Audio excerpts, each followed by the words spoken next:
Hey YouTube, just one more thing real quick. I'm sorry I didn't put it in the last video, but I'm a little flustered because people will not stop calling me. Monday through Friday, I may receive one phone call. Maybe. As soon as I put the do not disturb sign on my phone, as soon as I block people, as soon as I send texts out that I am busy doing something right now, do not interrupt me at least until 4 p.m. Do you know what happened? I have received about 15 phone calls, about 25 texts, all saying, hey, what's up? What's up? Is I asked you to leave me the fuck alone, dude. Like, I didn't want you to interrupt me. That's why I said, hey, don't interrupt me. Oh, right. So, like, what are you doing? I'm planning your fucking murder, you asshole. Stop fucking calling me. How about you just text me? Just like I sent a text out, I didn't call you to interrupt your dad, just sent a text. Hey, I'm going to be busy today till about 4 o'clock. Can you please not interrupt? That's it. What do they do in reply? Oh, let me call him, see what he means by that. Dude, really? Are you the second from the left on the Darwin evolutionary chart, bro? Like, what do? Sit around fucking munching on paint chips? Damn. All right. Anyway, back to the Alberuni, the map. Remember I said that the sun makes a track over the land like this, and if you follow it on the globe, it makes absolutely no sense. But if you take that FE map, the azimuthal equidistant, it is a top-down North Pole Central Point flat model looking down at the top. If you take that, well, then those currents, the jet streams, make a perfect circle. A perfect circle. It doesn't do this around the land. No, it makes a perfect circle. The heat, the underwater jet stream, perfect circle on that map. And that map only. You know what Occam's razor is? The simplest, when you're looking for an answer, you know what I mean? The simplest solution is usually the best. All right? They say that when all paths have been exhausted, when all possible paths have been exhausted, when you're looking for something, when you exhaust all the possible possibilities and you still don't find an answer, well, logic dictates that the impossible, regardless of how improbable you may think it is, but if you've exercised and you've exhausted all the possible answers or explanations for this and you still don't have the answer, well, then the impossible, regardless of how improbable you believe it to be, the impossible has to be the truth. Now you say, well, now if it's impossible, it's impossible. You're right. But that's semantics. Possible and impossible, that depends on what your definition of possible and impossible is. Oh, here we go. No, seriously. Right now, it is impossible for me to bench press 550 pounds.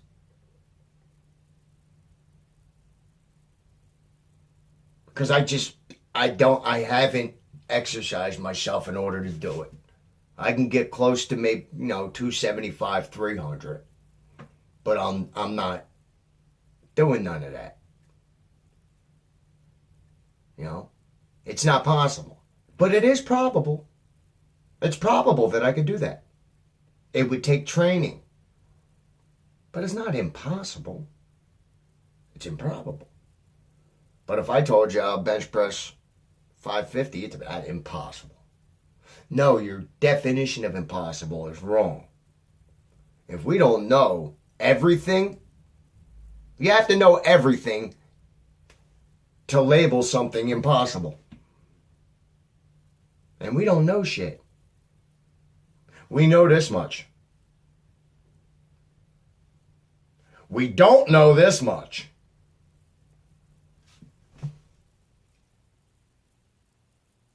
The amount we don't know will always surpass the amount that we do know.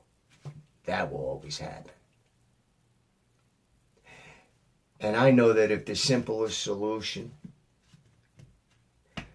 98 out of 100 times, is going to be right.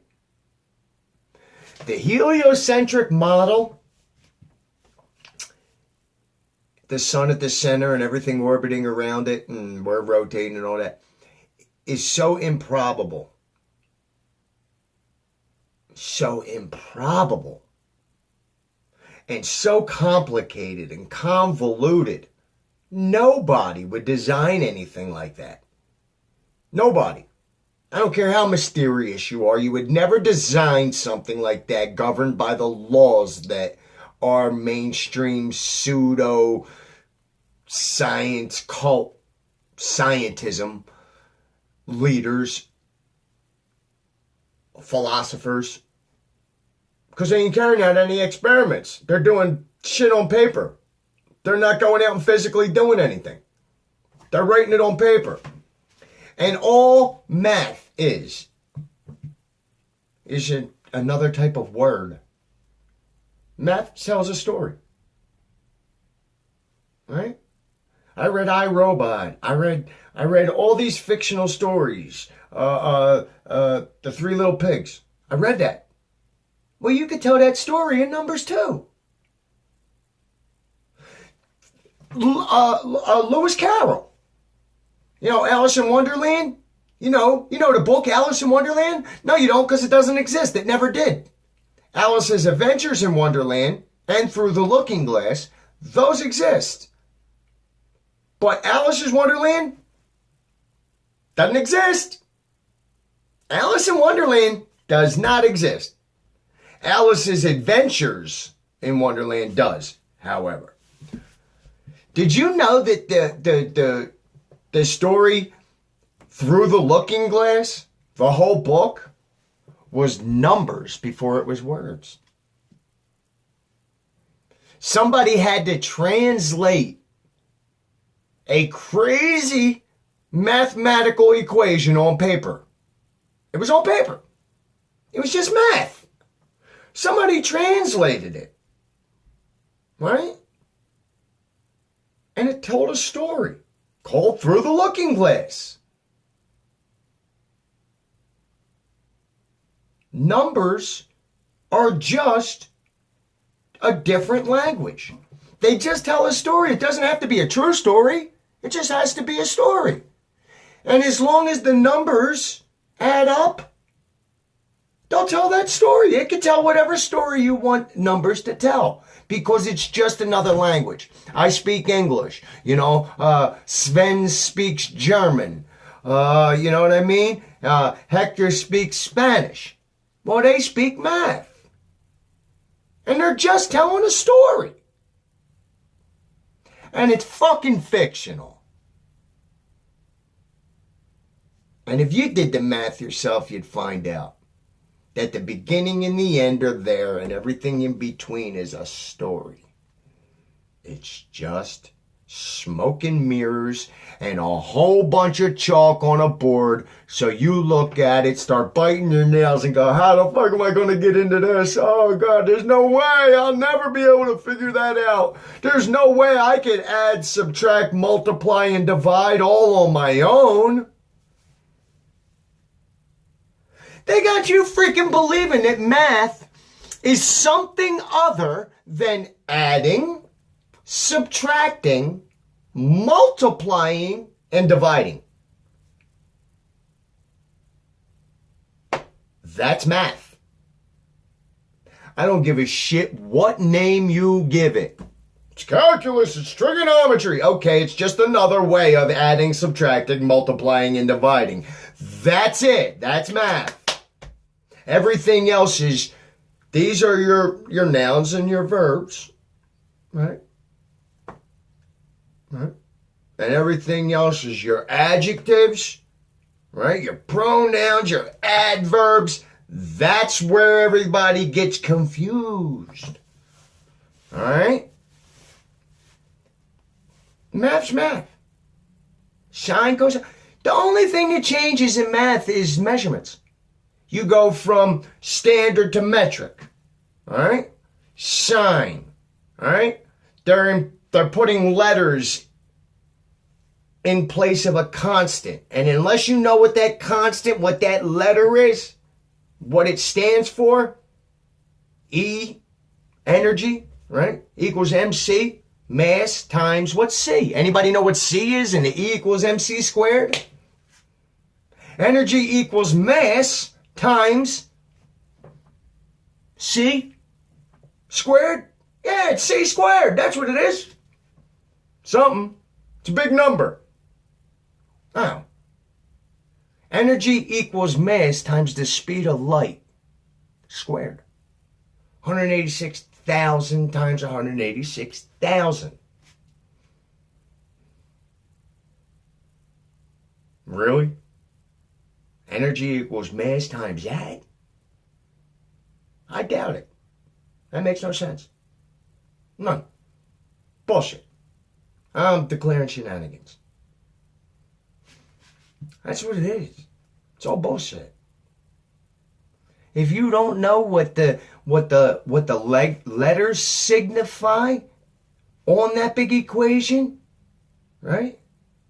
You don't know what those letters are a symbol of the constant? You don't understand that? Well, then you don't understand what's up on the board. And the problem is each one of these scientists and these philosophers, these out there, they have their own definition of every letter. And unless you're in their head, you don't know what the value of these letters are up on the board. You see the squiggly, almost a division bar, almost. It looks a little different. What is that? I don't know, but I'm not going to even ask. Fuck that. That's what happens. Nobody understands it. They see it and they run from it like it has the plague. God forbid you had to do some work. I don't feel like doing the work. Just Google the answer. Yeah. Google the answer. Yeah, forget learning how to come up with the answers on your own. It's so much easier when we let somebody else guide us and give us all the answers. It worked out fine in George Orwell's 1984, didn't it? Huh? It's all semantics. Yeah. Well, I'll tell you what.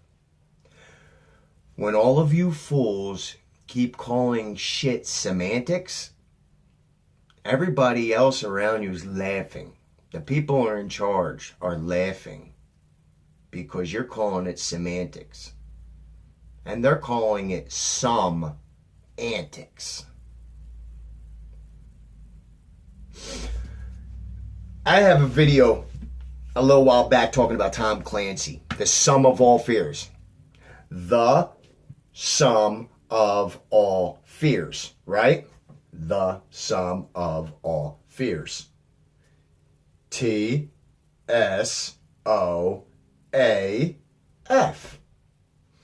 F-A-O-S-T. Faust. Faust.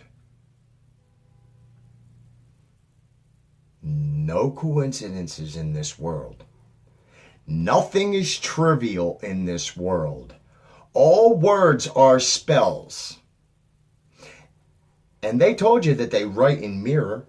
They write in reverse. Elton John says he has never written any songs that aren't in witch speak. Witch speak? He's quoted as saying that? Goodbye Yellow Brick Road, where the dogs of society howl.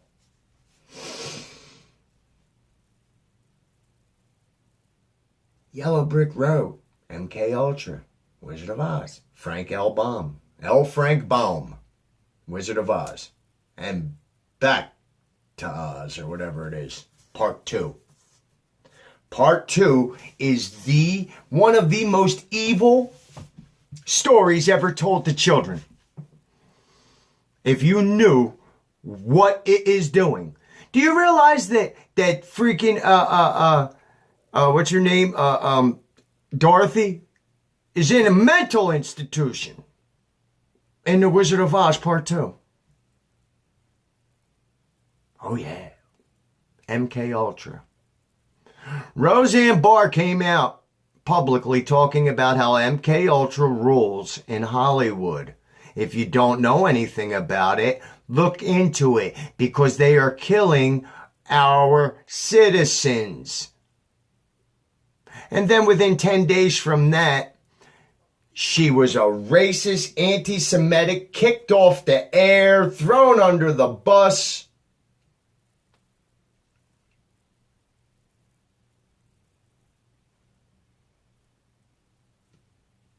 Nothing wrong with that.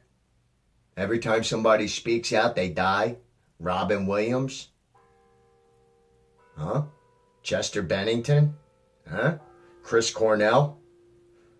Huh? Kurt Cobain, Lane Staley? Huh? Ronnie Van Zant? Hillel Slovak? River Phoenix? Oh yeah. Bradley Knoll? Bon Scott? Cliff Burton? Yeah. Frankie Lyman? Sam Cooke?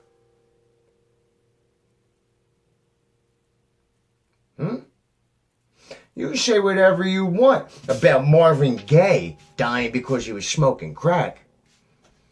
Or David Ruffin about them getting high, and that's why they died.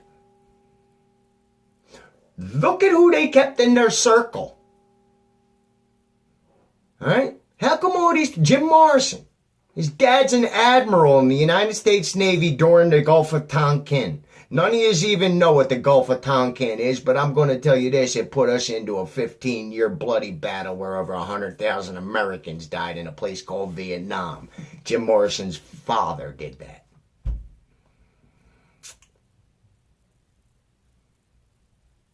David Crosby, Stephen Stills, Graham Nash, Frank Zappa, Charlie Manson, right? Alan Parsons, right? All these guys are all military intelligence. Jack Nicholson, Dustin Hoffman, huh? Peter Fonda, Dennis Hopper. Do you understand that these people are all military intelligence families living on a military base? Do you understand that the Byrds, the band The Byrds, the original folk rock band, didn't even know how to play a freaking instrument for the first 4 years of their existence? They couldn't play any instruments. They had 2 albums out, but could not play an instrument. Absolutely documented. But they were the biggest, they were the best, they were new. And every band that we know stemmed out of them. The Buffalo Springfield, Stephen Stills. Alright? And then they got together, CSNY, Crosby, Stills, Nash, and Young. Neil Young. Military. Military intelligence, naval intelligence, all of them. That don't seem funny? It don't seem a little weird to you? That to me seems like an agenda. And when you research it, well, music means as much to you as it means to me, and it probably never will. But because it meant so much, I looked into it. When I looked into it, I found a very, very definite line running through all of them. And it goes back to our military. The anti-war movement. You're in the military. Bullshit. And I'm Tuck. It's the way I see it.